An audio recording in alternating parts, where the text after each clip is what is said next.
In this video, I'm going to show you all of the new updates to the Crossword Puzzle Tool. Let's get started.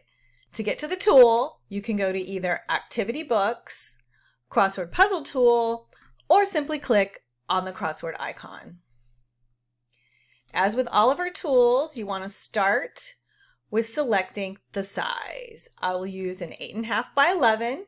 You can use any of the standard KDP trim sizes or even put in your own custom trim size. You also have the option between 1, 2, and 4 answers per page. Let's do 4 answers per page right now.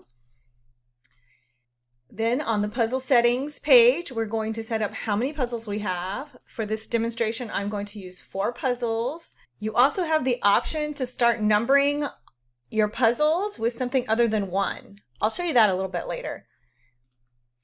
We're going to have 20 clues.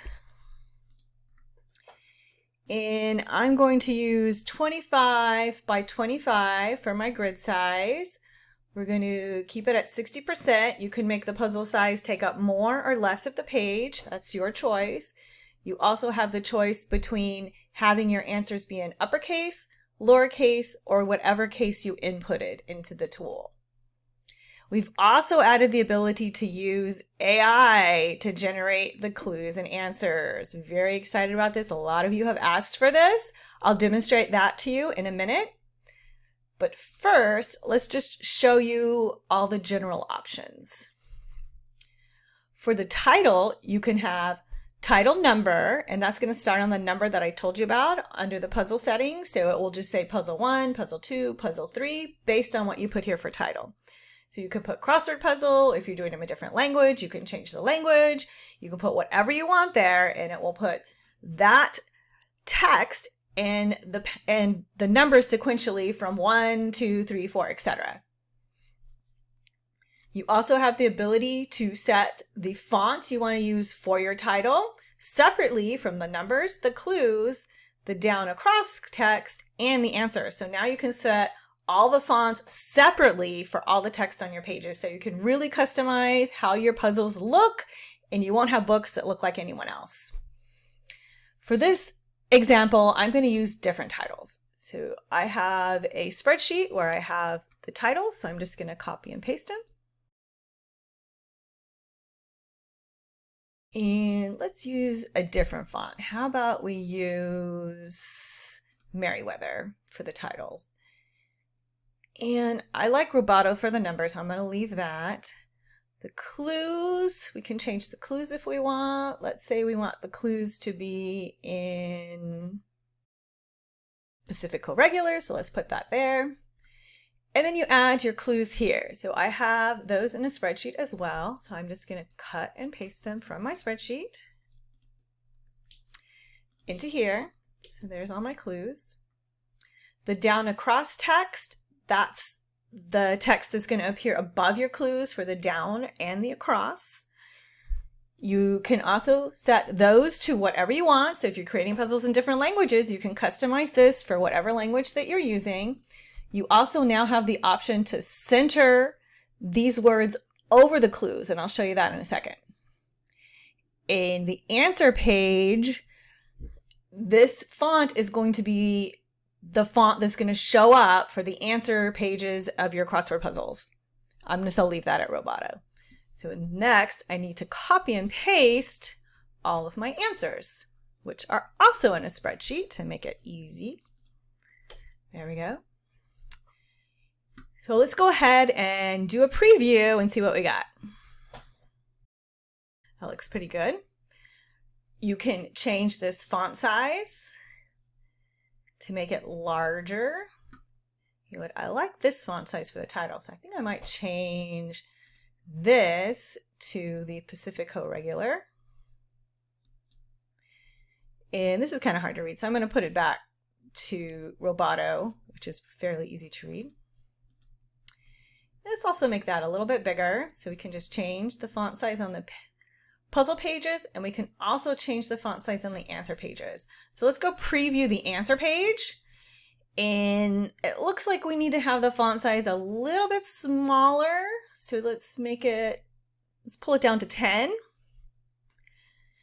And now let's do a refresh and see what it looks like. Oh, you know what? We changed the font for the title. We wanted to change the font size for the answers, which is down here. So let's move that down to 8 and do a refresh. There we go. That's a little bit easier to read. It's still a little bit hard with the numbers. So let's make the numbers smaller. That's here, font size for answer pages. Let's pull that down to say 6 and see what that looks like. It's a little bit better. I think if we make the font size here just a little bit smaller, and the numbers just a little bit smaller, it'll be just right.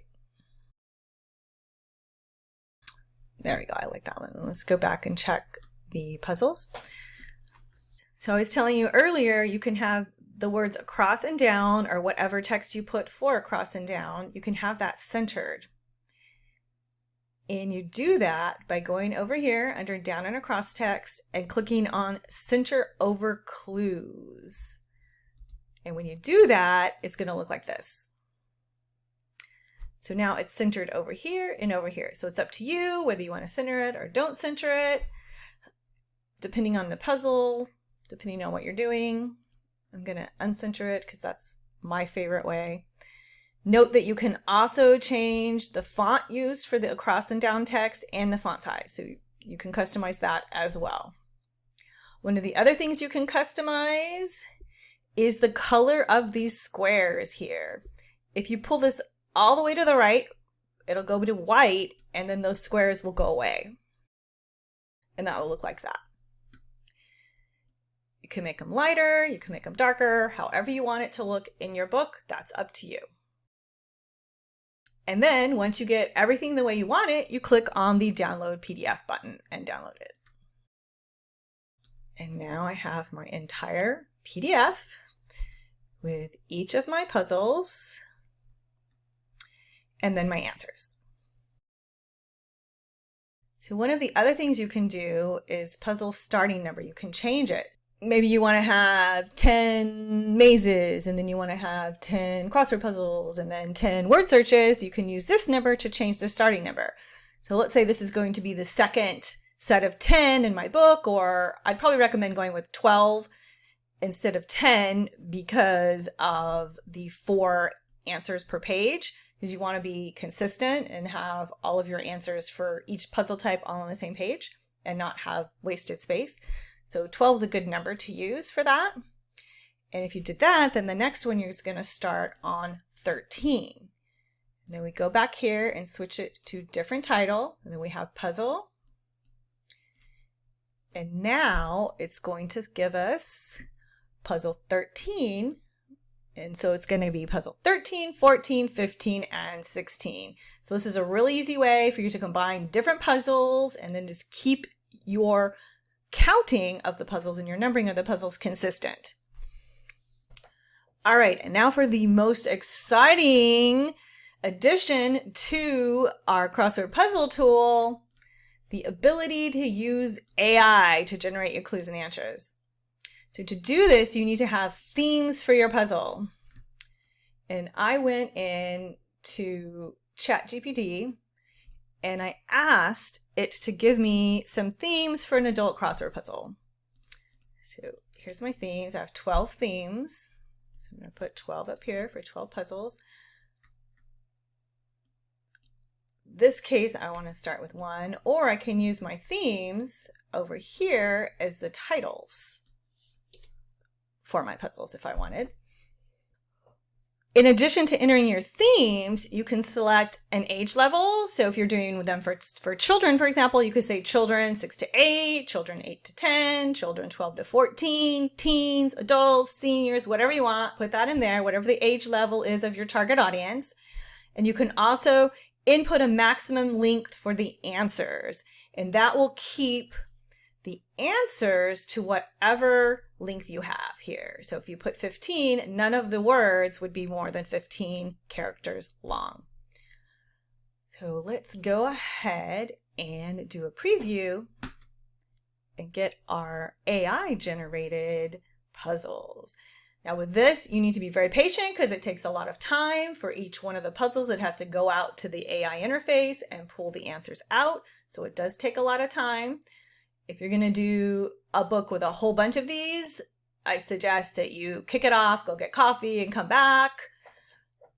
Maybe walk around the neighborhood depending on how many puzzles you're doing and how many words you're having for each puzzle. And then you will get your puzzles.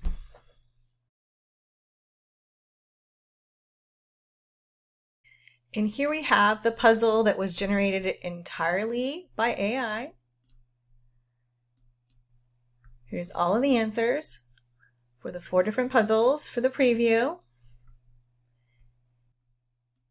And then once you like how it looks here, you hit the download. Note that every time you hit refresh or download, you're going to get new results from the AI engine. So the results that you get from one refresh and one download to the next are going to be unique. So then we hit download PDF and we wait.